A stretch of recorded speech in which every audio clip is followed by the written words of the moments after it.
Raton Waterworks has got some big projects ahead of them. Dan Campbell, the general manager for Raton Waterworks, and Scott Berry, city manager of Raton. Let's go over real quick what is the history of the dam at Lake Maloya. You've mentioned more than once it's an old one. Yeah, Lake Maloya is a earthen dam. It's 1905 original construction. At that point, it was only 59 acre feet. And then it actually went through a raise in the 19 teens and actually went to 1,224 acre feet.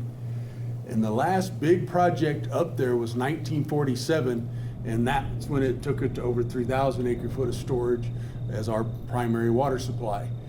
That's through all of those projects, you've got a lot of aging infrastructure under that earthen dam. The conduits that are actually pass under that dam, under each one of those raises, they were actually extended out further as the earthen dam went up in size and to its current capacity. And actually at that same point, the spillway location, the concrete spillway was changed, the bypass spillway was changed with the 1947 raise, but that was the last project that actually involved the earthen dam structure itself. There's been several projects since then. One of them was some weirs that were put in place to monitor the seepage, which normally does occur in an earthen dam. There's actually was in 1980s, there was some pneumatic valves that were put inside the dam to actually control those conduits. And it's gone through several projects, but at this point with the new dam safety regulations, there's several projects in the future that are going to be quite expensive to bring it into compliance with current regulations. One of the projects that you have mentioned, of course, is the water intakes for the water supply. Kind of go over a little bit of that. There's, if I remember right, you've said there's 4 intakes and a couple of them are plugged up. Right, we've got 4 intakes under there. There originally were 2 12-inch intakes and 2 18-inch intakes. One 12-inch intake was leaking under the dam, had seepage out of it, and was grouted shut in the 1970s. The other one was we actually were monitoring the seepage weirs and was also leaking, and it's currently closed the pneumatic valve and is not in use, and it's been closed for probably the last 5 to 6 years. It will eventually be grouted shut. The 2 18-inch ones are the ones we're trying to inspect, and you're looking at a concrete reinforced cylinder pipe that was put in 1947, but at the same time underneath the dam connects to the original outlet conduits from the 1917s. So you've got some pipe in there that's right at 100 years old under that dam. We need to do an inspection process and get a look at those conduits. That's quite a project because you are looking at some awfully old pipe that we have to break into. It's counter grade, so underneath the dam they actually hold water that has to be pumped out, and try to take a look at that and see what rehabilitation could be done. But the other night part of what was discussed was a preliminary engineering report, because there's several components that need to be done on the dam, and these are going to require some probably state and federal assistance. These are pricey projects that are included in the city's ICIP, from conduit inspection to slope stability analysis, piezo meters for instrumentation, monitoring the water in the dam as it goes through it, and the biggest one is, bypass spillway is not sized to the current dam safety regulations. And I can actually let Scott speak to a little more of the engineering issues, but part of that will be put together a preliminary engineering report as we go for funding assistance on these projects. Where will you look for additional funding besides through our capital improvement projects? Typically, funding may be available through the federal government to the state of New Mexico. It typically would be administered through the state engineer office. And the state engineer office has a bureau, the Dam Safety Bureau, that is responsible for inspection of all dams that fall within their jurisdiction within the state of New Mexico. So they have a good idea of where the priorities are on dams. A lot of that money, whether it comes from the state or the federal government, is really channeled through the Dam Safety Bureau, where they determine a lot of the priorities. And it appears to us in some of our discussions with the state engineer and that bureau that Lake Maloya is a relatively high priority project in New Mexico. So we are putting together a preliminary engineering report that would identify the work that needs to be done on the dam, estimates of cost, and that would then allow the state engineer and the legislature to evaluate what the funding requirements are. At this point in time, what is the highest priority? What's the first project that really needs to be done? The number one priority is rehabilitation of the outlet pipes that Mr. Campbell had talked about. And it's our hope that we could rehabilitate the two existing pipes. And in order to do that, we would have to complete the inspection and learn what the scope of the work is, and then determine a method for rehabilitation. Very challenging project. Any idea on what might be an easy way to rehabilitate those? Possibly put a sleeve in, or totally abandon and rework the entire system? There could possibly be liners for outlet piping and install an internal liner. There could be a coating process for those pipes. Until we complete the inspection, we really won't know what's appropriate. Some of the other options may be replacement of those. And so some of the options there could be a tunneling solution through the abutment to replace that piping, or it could be a siphon, basically a structure that goes over the top of the dam. And the emergency spillway, Dan, you've mentioned, is not big enough. What is it that they're saying what we need to make it bigger? Well, what they actually do is on your peak maximum flood event is they actually base that on a meteorological study, and with the current weather cycles they do and with the current regulations, the bypass spillway that was put in 1947 is only about 10% of what it should be. And that's not the concrete spillway that was, we actually did an overlay and did some rehab work on that in 2005. And that's actually the spillway that's to the west on the right abutment of the dam. That's actually where the boat dock is, and that's in a huge weather event that would bypass the water around the lake. They're actually, to meet current regulations, that would need to be sized larger. One of the first issues that would be done after the conduit inspection and some of that process would be a site-specific meteorological study to where we can make sure that, you know, we get the best we can as far as what that weather event will be. But with the current regulations that we now have in place, the spillway is not going to be adequate. We know there's going to have to be a sizable expansion.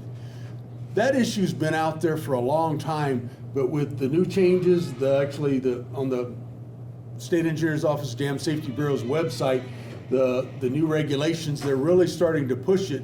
But in 78 and 79, we had already done, one was Beauvais Engineering and one was Scanlon Engineering, some studies, because the spillway was already known not to be big enough. That problem has gotten worse. That, you know, back then they were expecting it to be 50% of what it needed to be, and some options were looked at that time.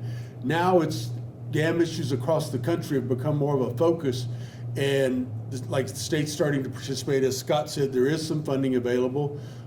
There was a large project recently done in Springer. There's an ongoing project in Las Vegas, all funded through the Dam Safety Bureau, through the State Engineer's Office, and they've made Maloya a priority. So in these next, probably I'd say 5 to 10 years, there'll be several projects we'll be looking at to bring it in compliance. The biggest, most expensive one, if you can imagine needing to expand a spillway that much in a fairly narrow rock-walled canyon, is the emergency spillway. One discussion item, maybe even trying to armor the face of the dam, of Maloya's existing dam, in case we had that event, to where it wouldn't erode away if it topped it. That hasn't happened up to now, but with the current regulations, that doesn't matter. Those events can happen. You could have that serious weather event to make sure we'll be in compliance with the regulations. Will it require some funding? It will also require some City of Raton funding. Almost all of these efforts, as we bring them into compliance, are going to require city match. So we'll also be involved in that with city capital funds that you were addressing earlier. And the work is not, it's not the type of work that can be handled by just a general contractor. It's going to be specialty type work on a lot of it as well, right? Very specific. The inspection process, there's a lot of technical work involved, just like the URS engineers the engineering firm we've picked now that's assisting us through that process is very specialized in this type of work.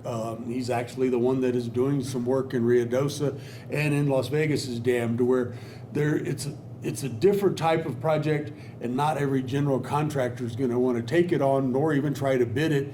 And every step of the way has to be approved through the Dam Safety Bureau before we can do anything. So there will be a lot of hoops that'll have to be jumped through to make all of this come together. Definitely. Restoration at Lake Maloya was been ongoing for the last 7 years after the track fire. We really got lucky when it comes to the regrowth that we have had, especially oak brush and stuff like this. Tell us a little bit about where that's at and how that has affected the lake and some of the things.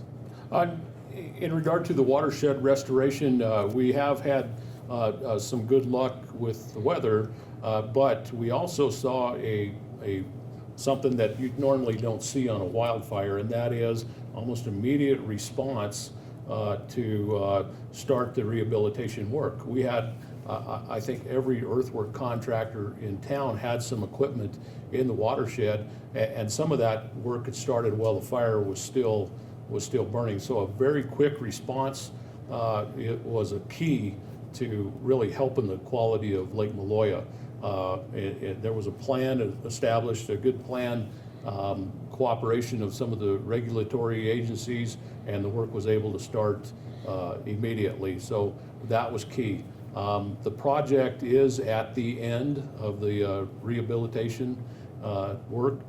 There is a project that's anticipated to occur this fall. That's the restoration of a segment of Segerstrom Creek that has been erosive following the fire. There's preparations for that work going on now. We would anticipate the work to take place between now and November, and following that time, future work would really consist of the planting of seedlings, and would take place on a relatively small scale.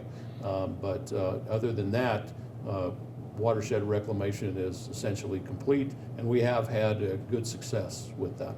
Has the water quality been affected over the last few years as far as a lot of extra sediment brought in, or has that been pretty much controlled as well, that we got lucky in that respect as well? It's been controlled. The 7 sediment impoundments that were put in immediately after the track fire, that actually were during that track fire when it actually occurred on June 13th in 2011, as immediately those were in there. In the first weather events, we saw a lot of sediment move into those impoundments.